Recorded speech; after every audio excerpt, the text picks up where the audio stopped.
खुद को देखो, कैसी हालत बना रखी है। मुझसे शादी क्यों नहीं कर लेते? क्या तुम पागल हो गई हो? मेरी जिंदगी के सबसे बुरे दौर में विवियन सिंकलर ने मुझसे शादी की थी। सब लोग कहते थे कि उसने मुझसे सिर्फ मेरे भाई को जलाने के लिए शादी की है, लेकिन जब उसकी कार एक्सीडेंट में मौत हुई, तो वो अपनी सारी चीजें मेरे नाम छोड़ गई। सब कुछ, यहां तक कि एक छोटा सा वॉइस रिकॉर्डर भी। मैंने उसे चलाया और कमरे में उसकी मीठी, नरम आवाज गूंज उठी। एड्रियन, क्या तुम मुझे थोड़ा सा प्यार नहीं कर सकते? इतने सालों बाद आखिरकार मुझे वो प्यार दिखा जो उसने बर्फ जैसी ठंडी बाहरी परत के नीचे छुपा रखा था। इतना गहरा, इतना खामोश और इतना दर्दनाक प्यार। फिर सब कुछ धुंधला हो गया। जब मैंने दोबारा आंखें खोलीं तो मैं फिर से जन्म ले चुका था। मेरी अडॉप्टिव मदर मेरा हाथ पकड़े रोते हुए कह रही थी, एड्रियन, प्लीज अपने भाई की जगह जेल चले जाओ। क्या तुम ऐसा नहीं कर सकते? 16 साल की उम्र से पहले तक मैं हेल फैमिली का गर्व था। मेरे पेरेंट्स मुझसे प्यार करते थे। मेरी सिस्टर मुझे बहुत चाहती थी और मेरी जिंदगी बिना किसी चिंता के गुजर रही थी। फिर एक दिन ब्रैंडन हेल हमारे दरवाजे पर डीएनए टेस्ट लेकर आ गया। तभी मुझे पता चला कि जन्म के समय नर्स ने हमें बदल दिया था। असली हेल हेयर वो था और मैं सिर्फ एक नकली इंसान, घोंसले में घुसा हुआ कोयल का बच्चा। मैं वहां से जाना चाहता था, लेकिन मेरे असली पेरेंट्स पहले ही मर चुके थे। हेल फैमिली मुझे अनाथ होते नहीं देख सकती थी, इसलिए उन्होंने मुझे ऑफिशियली अडॉप्ट कर लिया। मेरे अडॉप्टिव पेरेंट्स ने मेरे साथ अच्छा व्यवहार किया। सिस्टर शेरी ने कभी मुझे दूर नहीं किया और ब्रैंडन ने भी मुझे कभी परेशान नहीं किया। मैं उनका एहसानमंद था। लेकिन बाद में ब्रैंडन की एक फिल्म सेट के बैक स्टेज में दूसरे एक्टर से लड़ाई हो गई। धक्का मुक्की में वो आदमी सीढ़ियों से गिर गया और वेजिटेटिवेटिव स्टेट में पहुंच गया। वहां कोई सिक्योरिटी कैमरा नहीं था, लेकिन किसी ना किसी को दोष लेना ही था और मैं वहीं मौजूद था। मैंने सब कुछ देखा था। मेरी अडॉप्टिव मदर रोते हुए मेरे पास आई और ब्रैंडन की जगह ब्लेम लेने की भीख मांगने लगी। ब्रैंडन मेरे सामने घुटनों पर गिर गया, खुद को थप्पड़ मारते हुए माफी मांगने लगा। आखिर में मैंने सिर हिला दिया। मैंने ब्रैंडन के लिए सारा इल्जाम अपने ऊपर ले लिया। मैं जेल चला गया और वहां हर तरह का दर्द सहा। शुरुआत में फैमिली मुझसे मिलने आती थी, कभी गिल्ट की वजह से, कभी रोते हुए, लेकिन धीरे धीरे सबने आना बंद कर दिया। एक बार जेल में एक इवेंट हुआ जहां वार्डन ने हमसे पूछा कि रिहा होने के बाद हम क्या करना चाहते हैं।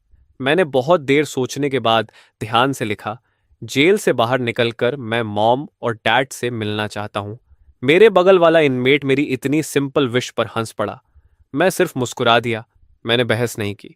लेकिन जिस दिन मैं जेल से बाहर निकला, वहां कोई मेरा इंतजार नहीं कर रहा था। सिर्फ हेल फैमिली का असिस्टेंट आया था और वो मुझे सीधे एयरपोर्ट ले गया। फिर उसने मुझे बहुत सारे पैसे दिए। उसने कुछ नहीं कहा, लेकिन मैं सब समझ गया। मॉम और डैड अब मुझे नहीं चाहते थे। हेल फैमिली ने मुझे छोड़ दिया था। मैंने वो पैसे नहीं लिए, घमंड की वजह से नहीं, बल्कि इसलिए क्योंकि मैं उन पर दोबारा कभी कोई एहसान नहीं रखना चाहता था। उन्होंने मुझे 20 साल पाला था और मैंने उनके बेटे के लिए 5 साल जेल में बिताए थे। अब हिसाब बराबर था। मैंने एक छोटा सा अपार्टमेंट किराए पर लिया। बहुत मेहनत के बाद मुझे एक ऐसी नौकरी मिली जिसे मेरे क्रिमिनल रिकॉर्ड से फर्क नहीं पड़ता था, लेकिन सिर्फ 2 हफ्ते बाद मुझे वहां से निकाल दिया गया।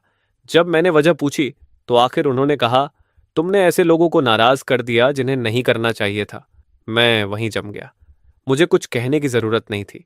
जिन लोगों को मुझे नाराज नहीं करना चाहिए था, वो हेल फैमिली के अलावा और कौन हो सकते थे?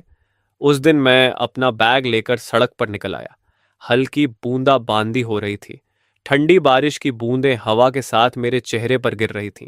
जब मैं सेंट्रल प्लाजा के पास से गुजरा तो वहां लगे जायंट स्क्रीन पर ब्रैंडन का लाइव ब्रॉडकास्ट चल रहा था। मैं रुक गया और ऊपर देखने लगा। अवार्ड स्टेज पर वो बेहद हैंडसम और कॉन्फिडेंट दिख रहा था। उसके अंदर से चार्म छलक रहा था। फिर कैमरा घूमकर मेरे अडॉप्टिव पेरेंट्स पर गया। वो दोनों आंखों में आंसू लिए उसे ऐसे देख रहे थे जैसे वो दुनिया का सबसे कीमती खजाना हो। उनकी आंखें प्यार से भरी हुई थीं। पता नहीं क्यों अचानक मुझे वो दिन याद आ गया जब मेरी अडॉप्टिव मदर पहली बार जेल में मुझसे मिलने आई थी। मुझे इतना दुबला देखकर वो रो पड़ी थी और बोली थी, जब तुम बाहर आओगे मॉम जिंदगी भर तुम्हारा ख्याल रखेगी। मॉम तुमसे प्यार करती है। लेकिन आखिरी बार जब मैंने उसे 2 साल पहले देखा था, उसके चेहरे पर सिर्फ हल्की सी गिल्ट बची थी। एड्रियन, ब्रैंडन की विवियन सिंक्लेयर से एंगेजमेंट होने वाली है। वो उससे बहुत प्यार करता है। जेल से बाहर आने के बाद क्या तुम ये शहर छोड़ सकते हो? हम नहीं चाहते कि सिंक्लेयर फैमिली को तुम्हारे पास्ट के बारे में पता चले। विवियन सिंक्लेयर, सिंक्लेयर फैमिली की मशहूर बेटी।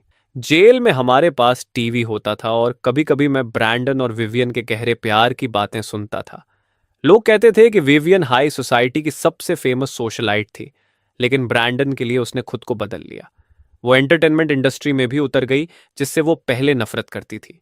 उसने खुद उसे अवार्ड्स दिए, उसके लिए रास्ते बनाए और अपने सारे कनेक्शंस उसके लिए इस्तेमाल किए। कभी कभी मुझे ब्रैंडन से जलन होती थी। मुझे उससे जलन होती थी क्योंकि उसके पास उसे प्यार करने वाले पेरेंट्स थे और उसे चाहने वाली गर्लफ्रेंड भी। सिर्फ कुछ सालों में उसके पास सब कुछ था, करियर और लव। मेरी तरह नहीं, ना पेरेंट्स, ना करियर, ना कोई लवर और ना ही कोई ऐसा इंसान जो मुझसे प्यार करे। जहां तक विवियन के बाद में मुझसे शादी करने की बात है, वो बस एक हादसा था। नौकरी से निकाले जाने के बाद मैं अपने होम टाउन लौट गया और वेटर की नौकरी करने लगा। काम मुझे इतना व्यस्त रखता था कि सोचने का वक्त ही नहीं मिलता था। मुझे नहीं पता विवियन को मेरे बारे में कैसे पता चला, लेकिन जब वो मुझे ढूंढते हुए आई तब मैं एक कस्टमर को बियर सर्व कर रहा था। वो आदमी नशे में था और फीमेल ओनर को गलत तरीके से छूने लगा। मैंने भौहें सिकोड़कर उसे जोरदार थप्पड़ मार दिया। वो आदमी गुस्से से पागल हो गया। उसने मुझे जमीन पर गिरा दिया। टूटी हुई बॉटल्स और गर्म खाना मेरे ऊपर गिर गया, जिससे मेरी स्किन जलने लगी। फिर भी उसका गुस्सा शांत नहीं हुआ। वो गालियां देता रहा और दोबारा मुझे मारने के लिए हाथ उठाया, लेकिन अगले ही पल अचानक सब शांत हो गया। मैंने आंखें खोलीं और सामने विवियन की सितारों जैसी चमकती आंखें देखीं। उसने हल्की सी मुस्कान दी, आलसी और बिना ज्यादा गर्माहट वाली। एड्रियन, क्या तुम अब इतने नीचे गिर चुके हो? मैं उठ खड़ा हुआ, अपने कपड़ों से खाना साफ किया, सिर हिलाया और उसके पास से निकलने लगा। लेकिन कुछ कदम चलते ही उसकी आवाज पीछे से सुनाई दी। एड्रियन। मैं पलटा। खुद को देखो, कैसी हालत बना रखी है। मुझसे शादी क्यों नहीं कर लेते? क्या तुम पागल हो गई हो?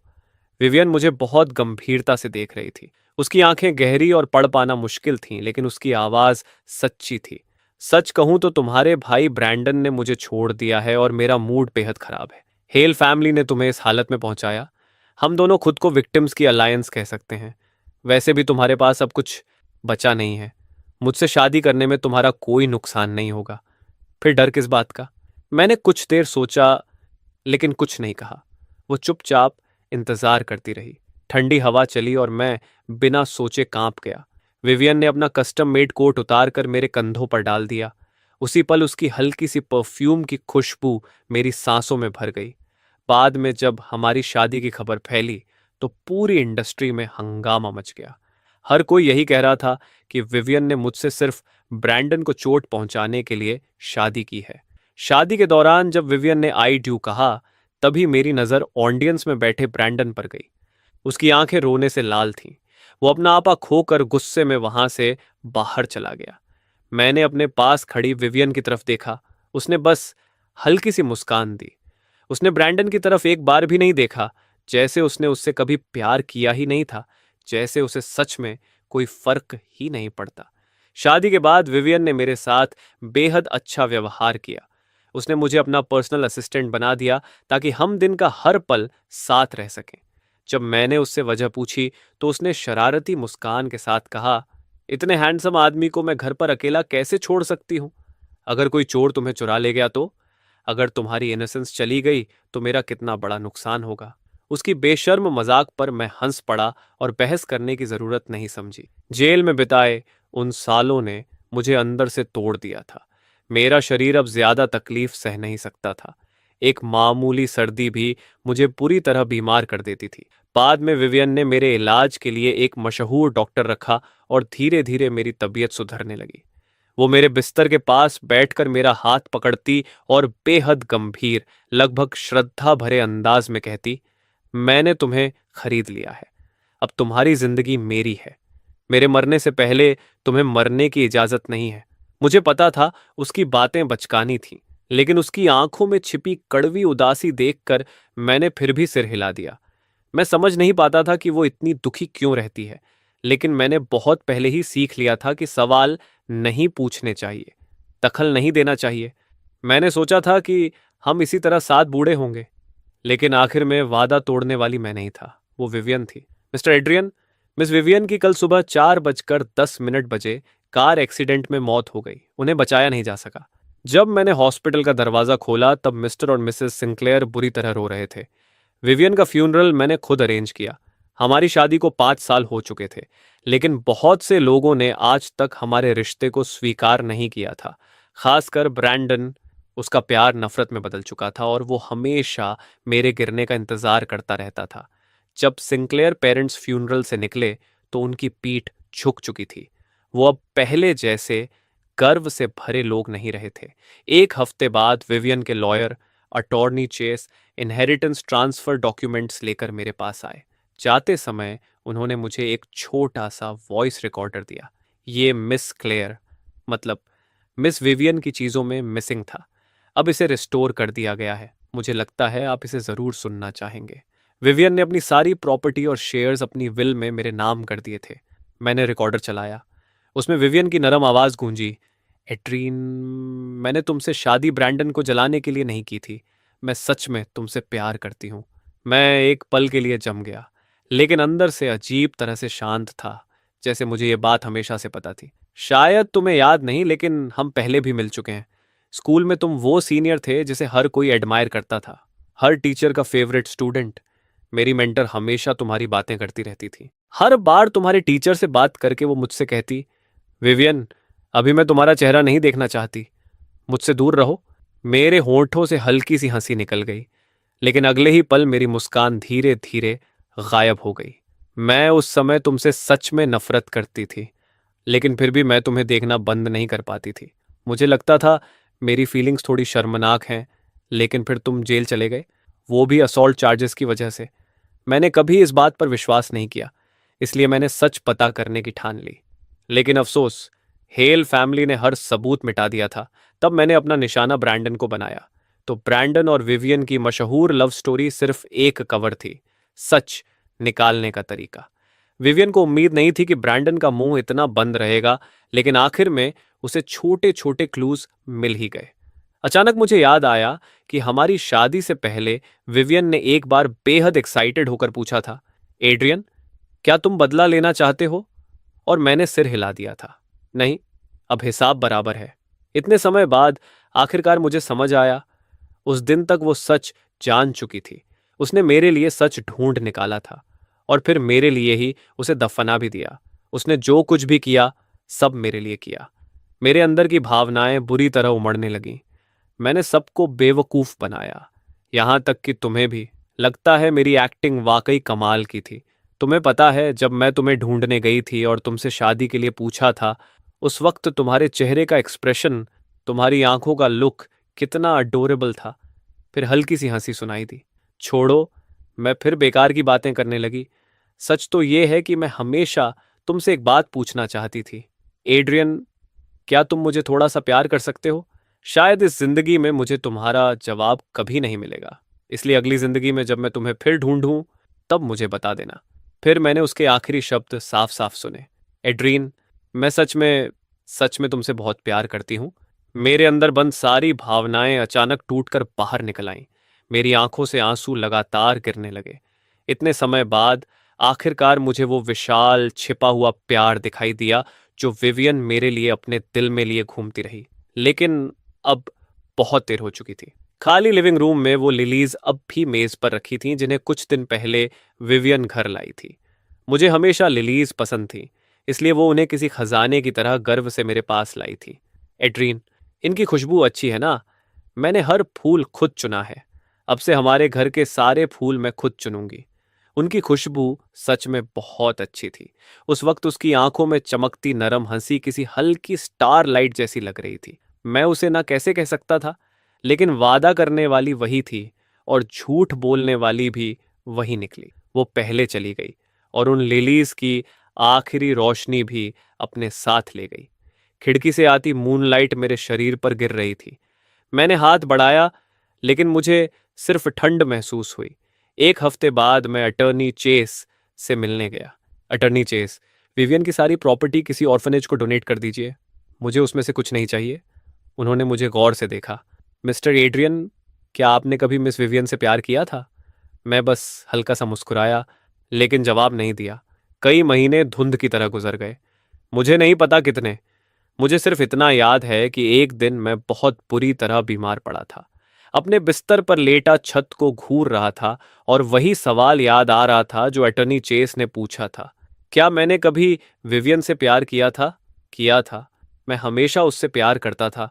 धीरे धीरे मेरी चेतना धुंधली पड़ने लगी और जब मैंने दोबारा आंखें खोलीं तो मैं फिर से जन्म ले चुका था। मेरी एडॉप्टिव मदर मेरा हाथ पकड़े हुई थी। एड्रियन, मॉम तुमसे भीख मांग रही है। प्लीज अपने भाई को बचा लो, वो अभी बहुत छोटा है। वो जेल कैसे जा सकता है? ब्रैंडन घुटनों पर गिरा हुआ बुरी तरह रो रहा था। मुझे पता है मुझसे गलती हो गई। मेरा ऐसा इरादा नहीं था। मैं जेल नहीं जाना चाहता। मैं एक बड़ा स्टार हूं। अगर मैं जेल गया तो मेरी पूरी जिंदगी बर्बाद हो जाएगी। मिस्टर हेल उसे कसकर पकड़े हुए थे और दिलासा दे रहे थे। बेटा, तुम्हें कुछ नहीं होगा। मिसेस हेल ने मेरा हाथ कसकर पकड़ रखा था। उनके चेहरे पर आंसू बह रहे थे और आवाज भर्रा गई थी, लेकिन वो बेहद सच्ची लग रही थी। प्लीज एड्रियन, उसके लिए जेल चले जाओ। क्या तुम ऐसा नहीं कर सकते? मैं चुपचाप मिसेस हेल को देखता रहा। सीन पर कोई कैमरा नहीं था। वहां सिर्फ तुम और ब्रैंडन थे। अगर तुम मान लो कि गलती से तुमने उस एक्टर को धक्का दिया तो पुलिस को कुछ नहीं मिलेगा। एड्रियन, चिंता मत करो। तुम्हारे जेल जाने के बाद मॉम तुम्हारे लिए सब संभाल लेगी।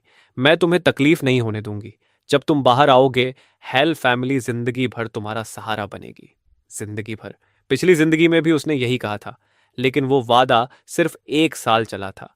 जब कोई वादा खत्म हो जाता है तो वो वादा रह ही नहीं जाता।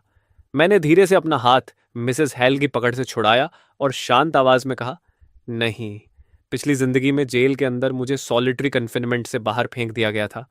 फिर मेरी शक्ल की वजह से मैं पुलिस का निशाना बन गया। मारपीट, गालियां, बेहिसाब दर्द, ऐसा दर्द जिसे सहना नामुमकिन था। सिर्फ शेरी ही कभी कभी मुझसे मिलने आती थी। फिर एक दिन मेरे खाने में नाइट्राइट्स मिलाकर मुझे जहर दे दिया गया और उसी वजह से मुझे मेडिकल पैरोल मिल गई। मिसेस हेल मेरे हॉस्पिटल बेड के पास आई। उस दिन वो मुझे हल्की बेबसी से देख रही थी। आखिर जेल है, कोई छुट्टियां मनाने की जगह नहीं। थोड़ा बहुत दर्द तो सहना ही पड़ता है। एड्रियन, ब्रैंडन को ब्लेम मत करो। वो जल्द ही बिजनेस के लिए विदेश जा रहा है। मैं उसके लिए बहुत परेशान हूं। शायद अब मेरे पास तुमसे मिलने आने का वक्त नहीं होगा। मिसेस हेल पूरी तरह स्टंट रह गई। शायद उन्होंने कभी सोचा भी नहीं था कि हमेशा उनकी हर बात मानने वाला मैं उन्हें मना कर दूंगा।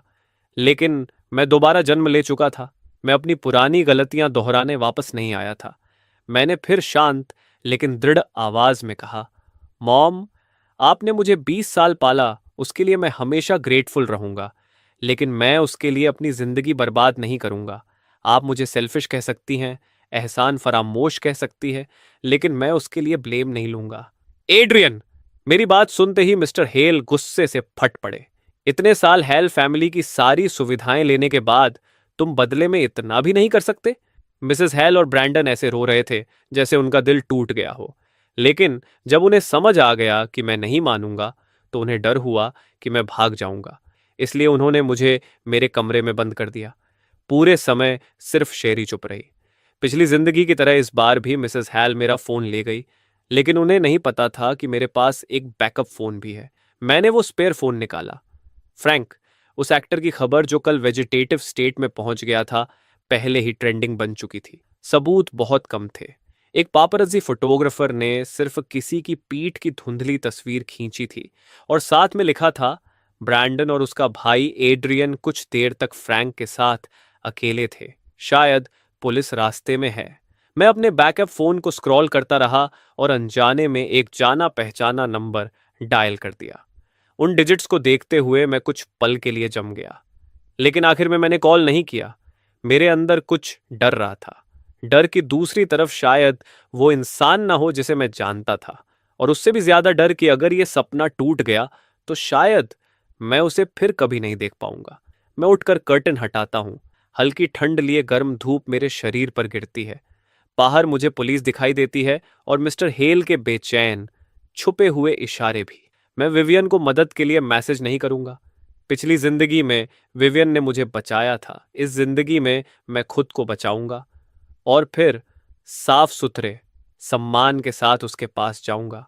मॉम, कृपया एक बार फिर बताइए, इंसिडेंट के समय आप कहाँ थीं? पुलिस की पूछताछ के दौरान मैं मिसेस हेल की विनती भरी नजरों को नजरअंदाज कर देता हूँ। पिछली जिंदगी में केस बहुत जल्दी बंद हो गया था क्योंकि मैंने खुद कन्फेशन दिया था और अपना एलिबी तक मिटा दिया था। लेकिन इस बार मैं इतना मूर्ख नहीं बनूंगा।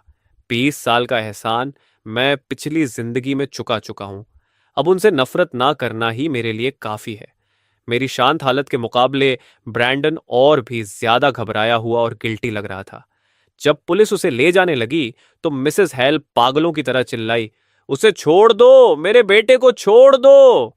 मिस्टर हेल का चेहरा गुस्से से काला पड़ चुका था। वो मुझे ऐसे देख रहे थे जैसे मैं उनका दुश्मन हूं। ऐसा लग रहा था जैसे वो मुझे जिंदा फाड़ देंगे। हमें इसे स्टेशन ले जाना होगा। बेटा डर मत, हम कोई ना कोई रास्ता निकाल लेंगे। तभी शेरी मेरे पास आई।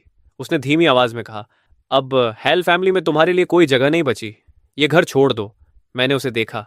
क्या तुम मुझे ब्लेम करती हो? शेरी कुछ पल चुप रही। उसने जवाब नहीं दिया। वो बस मुझे देखती रही। एड्रियन, तुम भी मेरे भाई हो।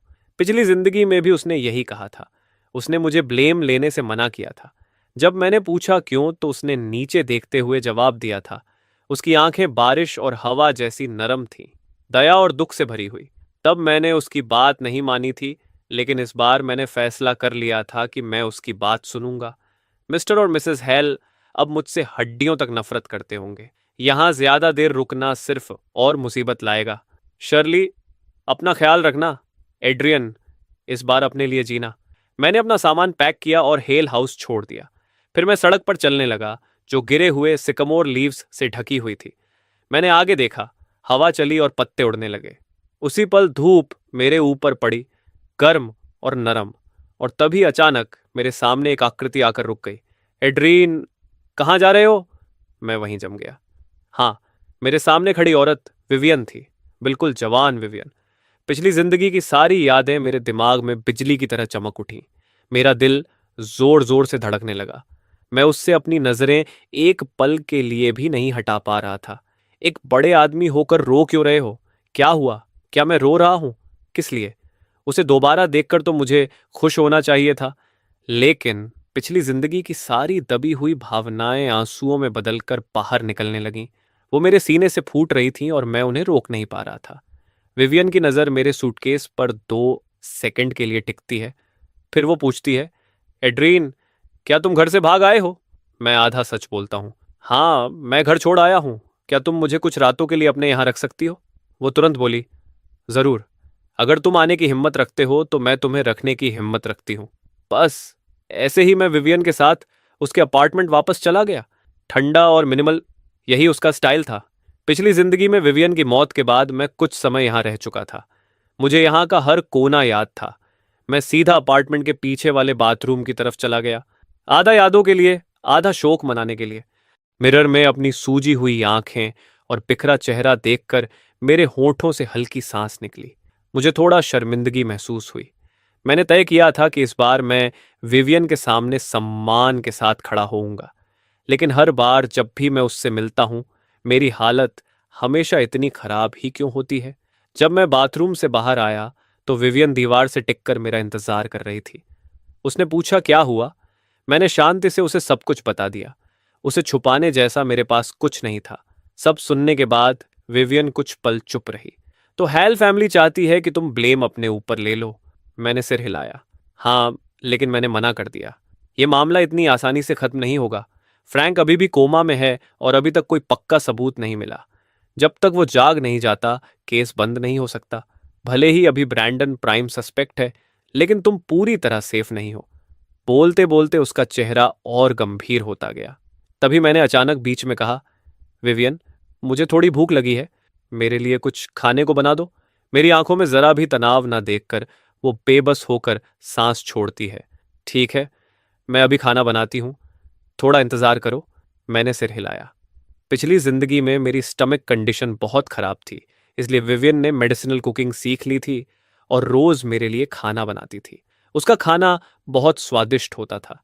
मैं हमेशा सोचता था कि उसे शुरू से खाना बनाना आता होगा, लेकिन अब उसे चिपके हुए नूडल्स का गुच्छा निकालते हुए देखकर मुझे अचानक एहसास हुआ, विवियन असली एरिस फैमिली की बेटी हमेशा दूसरों से सर्व होने की आदी थी। उसे शुरुआत से खाना बनाना कैसे आता? उसने ये सब मेरे लिए सीखा था। वो हमेशा सब कुछ मेरे लिए ही करती रही। मैंने चॉपस्टिक्स उठाई और एक कौर खाया। विवियन चमकती उम्मीद भरी आंखों से मुझे देख रही थी। उसकी आंखों में छोटे छोटे सितारे जैसे चमक रहे थे, बिल्कुल उस औरत की तरह जो मेरी यादों में मुस्कुराकर मुझसे पूछती थी कि क्या मैं उससे प्यार करता हूं। मैंने सिर झुका लिया, अपने सीने की कड़वाहट को दबाते हुए मजबूती से सिर हिलाया। अच्छा है, थोड़ा नमकीन है लेकिन मुझे पसंद है। सिर्फ इसलिए कि मैंने कहा खाना थोड़ा सॉल्टी है, उसने पूरा बोल उठाकर कूड़ेदान में फेंक दिया। फिर उसने चॉपस्टिक्स उठाई और खुद एक कौर खाकर देखा। अगले ही पल चॉपस्टिक्स भी कूड़ेदान में जा चुकी थीं। ये तो बहुत खराब है। मैं हंस पड़ा। मुझे खाना बनाना नहीं आता, लेकिन क्या यह सच में इतना बुरा है? उसने हल्का सा मुंह बनाया। ठीक है, भविष्य में तुम्हारा खाना बहुत अच्छा होगा। उसने भौं उठाई। तुम ऐसा क्यों कह रहे हो? मैंने उसकी तरफ देखते हुए धीरे से कहा, क्योंकि मैं तुम्हारा इकलौता डाइनर बनूंगा। एड्रियन, भविष्य में मैं तुम्हारे लिए क्या हूं? मुझे लगा विवियन चौंक जाएगी या भौहें सिकोड़ लेगी या और सवाल पूछेगी, लेकिन उसके चेहरे पर बस हल्की नरमी आ गई। उसकी आंखें हल्की सी मुड़ी, होंठ ऊपर उठे। ये अच्छी बात है। उसकी हमेशा वाली लेजी और डिटैच्ड एक्सप्रेशन गायब हो गई और उसकी जगह कुछ सच्चा और गर्म आ गया। बस ऐसे ही मैं विवियन के घर 2 हफ्ते तक रहा। सबसे अच्छा समय वो होता था जब मैं उसके घर लौटने का इंतजार करता था। वो किचन में खाना बनाने की जंग लड़ती रहती और मैं दरवाजे से टिक कर उसे देखता रहता। कभी कभी मैं उसकी मदद भी करता। गर्म पीली रोशनी के नीचे उसके बाल बन में बंधे होते। उसका खूबसूरत चेहरा अब भी हल्की यूथफुल इनोसेंस लिए रहता। उस नरम रोशनी में वो बेहद कोमल और शांत लगती थी। पिछली जिंदगी वाली रूथलेस और डिसाइसिव मिस विवियन के मुकाबले अब भी की विवियन कहीं ज्यादा नरम और जवान दिखती थी। उसकी जिंदगी का ये हिस्सा मैंने पहले कभी नहीं देखा था। जैसे जैसे विवियन की कुकिंग हर दिन बेहतर होती गई, वैसे वैसे हेल फैमिली आखिरकार खुद को रोक नहीं पाई।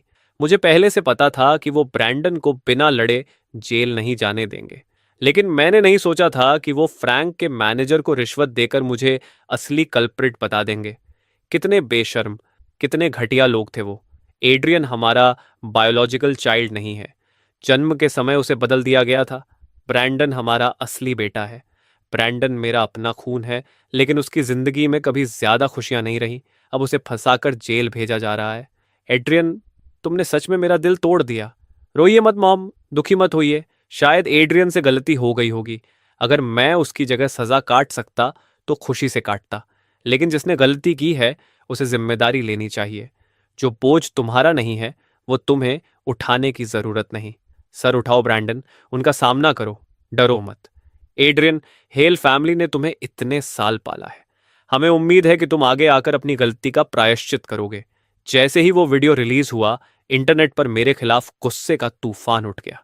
लोग मुझे एहसान फरामोश कहने लगे, कहते कि मैं अपनी गलती मानने की हिम्मत नहीं रखता।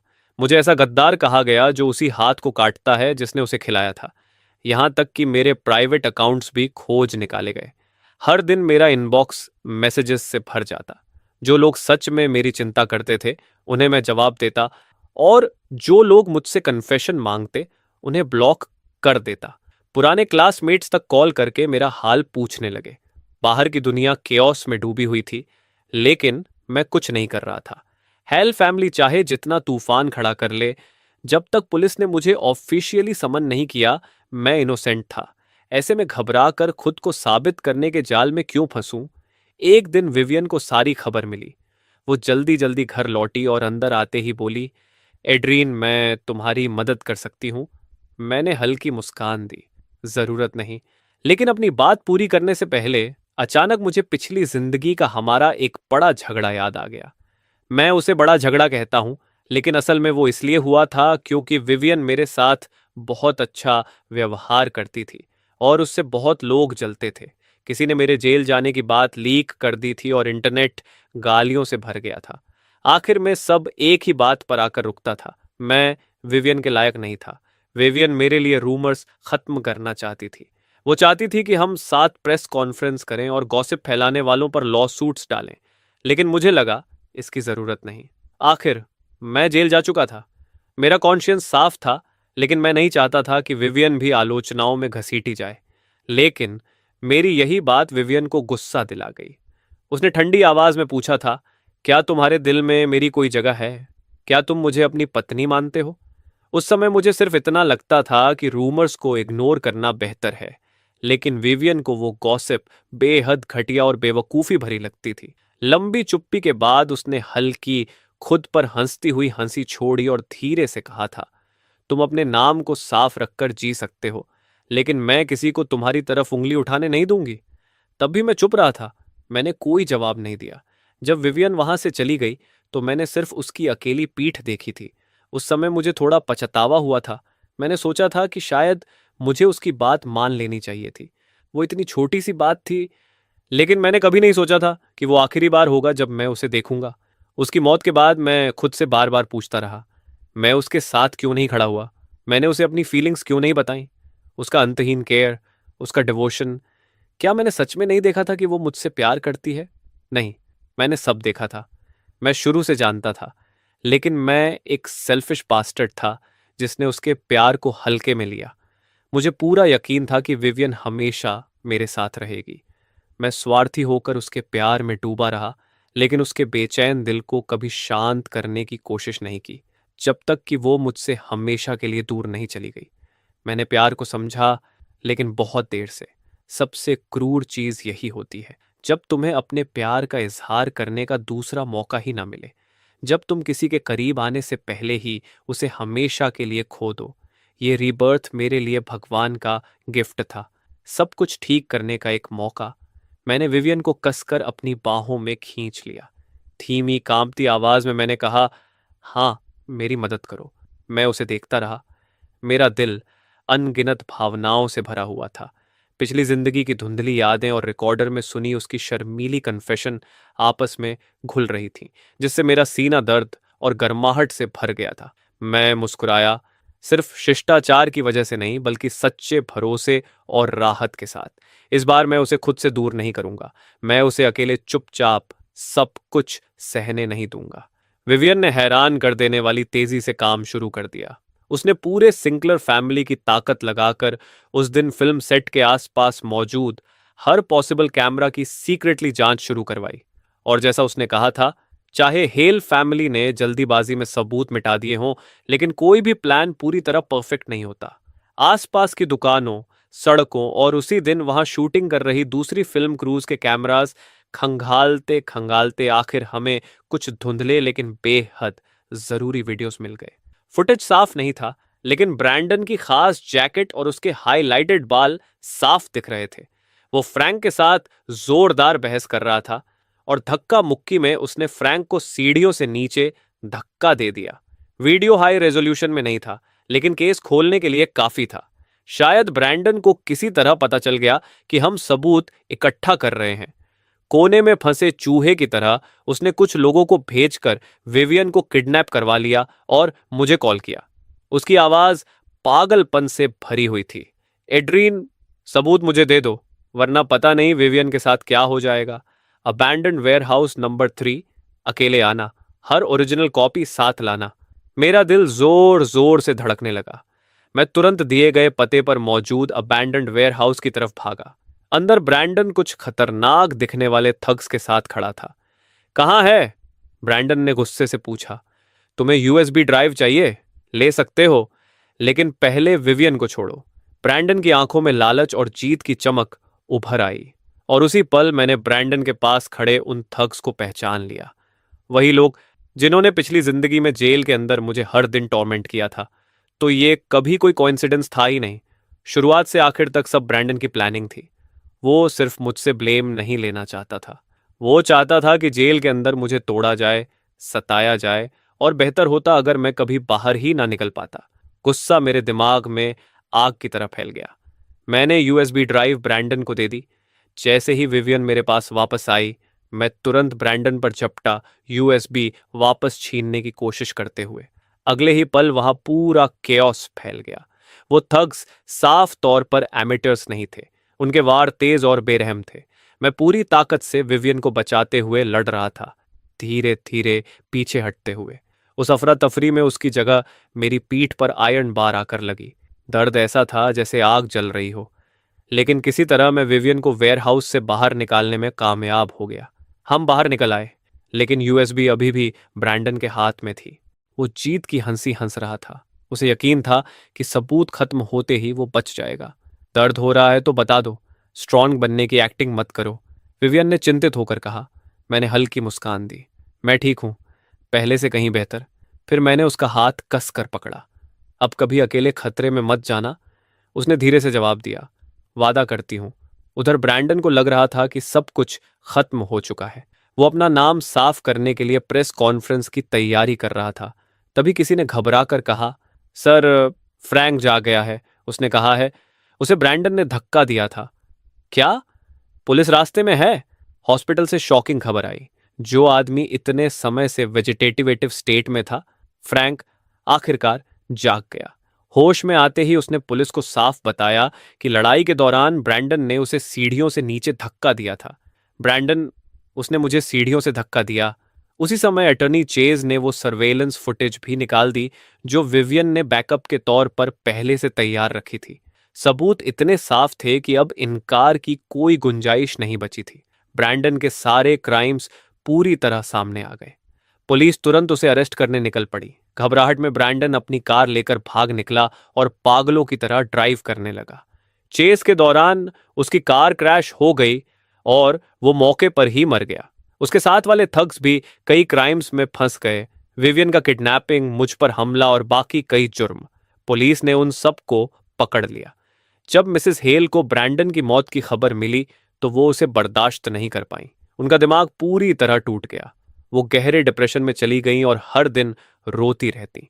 लगातार दर्द और हादसों के बाद शायद पहली बार मिस्टर हैल को अपनी गलतियां समझ आने लगीं। उन्हें अपने पुराने स्टबर्न बिहेवियर और ठंडेपन पर गहरा पछतावा हुआ। अगर अब भी कुछ सुधारने का मौका बचा है तो मैं उसे गंवाना नहीं चाहता। इस दुख भरी जगह से दूर जाने और मिसेस हैल को नई जगह में संभलने का मौका देने के लिए उन्होंने विदेश जाकर बसने का फैसला किया। दूसरी तरफ शेरी ने मजबूती से हैल फैमिली बिजनेस संभाल लिया। परिवार की इमोशनल चेन से आजाद होकर वो आखिरकार अपनी जिंदगी अपने तरीके से जीने लगी। मैं अपने हाथों से हेल फैमिली का नाम फिर उठाऊंगी। एक गर्म, धूप भरी दोपहर में विवियन को उसके नए खरीदे हुए लिलीज को ध्यान से ट्रिम करते हुए देख रहा था। रोशनी और परछाइयों के बीच उसका चेहरा सांस रोक देने जितना खूबसूरत लग रहा था। मेरा दिल खुशी से भर गया। मैं उसके पास गया और पीछे से धीरे से उसकी कमर में बाहें डाल दी। मैंने अपनी ठुड्डी उसके कंधे पर टिकाई और फुसफुसा कर कहा, विवियन, क्या मैंने तुम्हें कभी बताया है कि मैं तुमसे सच में बहुत ज्यादा प्यार करता हूं? विवियन की आंखें नरम पड़ गईं। वो सितारों से भी ज्यादा चमक रही थीं। मैं भी तुमसे प्यार करती हूं, एड्रियन। दो जिंदगियों की तकलीफों से गुजरने के बाद प्यार में डूबी हमारी दोनों रूहों ने आखिरकार अपने दिल में छुपा सारा प्यार बिना कुछ रोके बाहर निकाल दिया। पहाड़, समंदर, समय या कई जन्म, अब कुछ भी हमें अलग नहीं कर सकता था। सब कुछ शांत होने के बाद आखिरकार मेरी और विवियन की जिंदगी फिर से सुकून में लौट आई। हम अक्सर चुपचाप साथ बैठते, कभी कभी एक दूसरे की तरफ देखते या हल्की मुस्कान शेयर कर लेते। मैं एक रिबॉन्सोल हूं। जिस पल मैं वापस आई, मैं सीधे हेल फैमिली के पास गई और देखा कि सब कुछ अब भी पहले जैसा था। एड्रियन अब भी पूरे स्कूल का सबसे ठंडा लेकिन सबसे चमकदार ड्रीम गाय था। वो अभी तक वो आदमी नहीं बना था जिसका दिल पिछली जिंदगी में टूट चुका था। एड्रियन के अंदर सिक्योरिटी की कमी थी। जेल डरावनी थी। वहां जेलस लोग उससे नफरत करते थे। वो इनामेट्स अक्सर आधी रात को उसे परेशान करते, इसलिए जेल से बाहर आने के बाद भी नींद में जरा सी आवाज उसे जगा देती थी और फिर वो दोबारा सो नहीं पाता था। पूरी रात बैठा रहता, फिर भी दिन में वो अपना हर काम परफेक्टली करता था। मेरा एड्रियन बर्फ जैसा नाजुक था, लेकिन पाइन ट्री जितना मजबूत भी। उसे देखकर लगता था कि रोशनी की एक किरण भी उसे पिघला देगी, लेकिन सच में वो कभी टूटने वाला नहीं था। मैं उससे प्यार करती हूँ, मैं उसकी इज्जत करती हूँ। फ्रेशमैन सेरेमोनी में एड्रियन स्टूडेंट काउंसिल प्रेसिडेंट बनकर स्टेज पर खड़ा था। मैं ऑडियंस में बहुत दूर बैठकर उसे देख रही थी। वो खुलकर अपनी चार्म बिखेर रहा था, अपनी ब्रिलियंस दिखा रहा था, और मैं पूरी तरह उससे मोहित हो चुकी थी। पूरी तन्मयता से उसकी बातें सुन रही थी। यही वो एड्रियन था जो मेरी यादों में था। Young, pure, top student. Stage पर खड़े हुए हवा उसके बालों को हिला रही थी। ऐसा लग रहा था जैसे सनलाइट भी सिर्फ उसी पर मेहरबान हो, उसे हल्के गोल्डन रंग में रंगते हुए। उसी पल मैंने दिल से चाहा, काश समय यहीं रुक जाए। काश मेरे एड्रियन को फिर कभी वो दर्द ना सहना पड़े। उसकी मुस्कान हमेशा सच्ची रहे, उसका दुख हमेशा ईमानदार रहे। कोई भी रूमर उसे छू ना पाए, कोई उसका मजाक ना उड़ाए। कितना अच्छा होता ऐसा। मुझे पहले से पता था कि ब्रैंडन देर सवेर मुसीबत जरूर खड़ी करेगा, इसलिए मैंने पहले ही अपने कनेक्शंस इस्तेमाल कर लिए थे। उस सिक्लूडेड फ्लोर पर जहां वो इंसिडेंट होना तय था, मैंने सीक्रेटली एक हिडन पिन होल कैमरा लगवा दिया था। मेरा प्लान था कि सही समय पर उस फुटेज को बाहर निकालकर एड्रियन को हमेशा के लिए हेल फैमिली के मॉरल चेन से आज़ाद कर दूं। लेकिन इस जिंदगी में उसने वही गलती दोहराई ही नहीं। उसने ब्लेम लेने से इनकार कर दिया। वो उस जगह से निकल गया जो बहुत पहले ही उसका घर होना बंद हो चुकी थी, हाथ में सिर्फ एक छोटा सूटकेस लिए। मैं उसे चुपचाप उस सड़क पर चलते हुए देख रही थी जो गिरे हुए सिकमोर लीव्स से ढकी थी। उसके जूते सूखे पत्तों को कुचलते हुए हल्की क्रिस्प आवाजें कर रहे थे। धूप उसकी शैडो को लंबा बना रही थी, पतली लेकिन पहले से कहीं ज्यादा मजबूत। उसी पल मुझे समझ आ गया, एड्रियन भी रिबॉर्न हो चुका है। मैं उसे घर ले आई। मैं जानना चाहती थी कि वो इस बार सब कैसे संभालेगा, हेल फैमिली का सामना कैसे करेगा। मैंने ऐसे दिखाया जैसे मुझे कुछ पता ही नहीं। मैं जानबूझकर किचन में काफी देर तक ऑकवर्ड तरीके से उलझती रही। सच तो ये था कि मुझे पता था मैं फेल हो जाऊंगी, लेकिन मैं चाहती थी कि वो मेरी एक छोटी सी कमजोरी देखे, मेरा ऐसा हिस्सा जो हमेशा परफेक्ट और कंपोज्ड नहीं था। जब वो बदसूरत चिपके हुए नूडल्स का बोल उसके सामने रखा, तो मैंने उसे कुछ पल के लिए फ्रीज होते देखा, और मेरे दिल में छिपी छोटी छोटी उम्मीदें धीरे धीरे उसे मेरी तरफ धकेलने लगीं। मैं चाहती थी कि वो उन फीलिंग्स को महसूस करे जिन्हें मैंने सालों से छुपा रखा था। मैं देखना चाहती थी कि उसका दिल मेरे लिए हिले, उसकी शांति मेरे कारण टूटे। मुझे बहुत खुश होना चाहिए था। आखिर ये वही पल था जिसका मैंने 2 जन्मों तक इंतजार किया था। लेकिन जैसे ही मैंने उसकी आंखों को लाल होते देखा, मेरी सारी प्लानिंग, मेरी सारी केयरफुल स्टेप्स, सब सिर्फ दर्द बनकर रह गए। छोड़ो, प्यार कभी गेम नहीं होना चाहिए। मैं उससे प्यार करती हूँ, वो मुझे वापस प्यार करे या ना करे, अब वो उतना ज़रूरी नहीं लगता। बाद में जब ब्रैंडन ने मुझे किडनैप करवाया, मुझे पता था एड्रियन ज़रूर आएगा। मैं उसे जानती हूँ, लेकिन मैं नहीं चाहती थी कि वो आए। वो बहुत खतरनाक था, लेकिन इस बार वो चुप नहीं रहा। उसने खुद को नहीं रोका। मेरे लिए उसने सबसे सीधा और सबसे खतरनाक रास्ता चुना। आखिर में एड्रियन ने मेरा हाथ पकड़ लिया और लड़ते लड़ते, पीछे हटते हटते हम वेयरहाउस से बाहर निकल आए। उस दिन एड्रियन ने मुझे अपनी बाहों में खींच लिया। उसकी बाहें मुझे कसकर पकड़े थीं। उसकी गर्म सांसें मेरी गर्दन पर पड़ रही थीं, हल्की कांपती हुई। विवियन, क्या मैंने तुम्हें कभी बताया है कि मैं तुमसे सच में बहुत ज्यादा प्यार करता हूं? उसी पल मेरा सारा इंतजार, मेरी सारी खामोश तकलीफ आखिरकार अपने घर पहुंच गई। मैंने अपनी आंखों की जलन को रोका और अपने प्यार को जवाब दिया। मैं भी तुमसे प्यार करती हूं एड्रियन। लोग कहते हैं प्यार करने वाली रूहें हमेशा एक दूसरे को ढूंढ ही लेती हैं, और मुझे यकीन है जिस दिन हम दोबारा मिले थे, उस दिन की धूप इस दुनिया की सबसे गर्म और सबसे खूबसूरत रोशनी थी।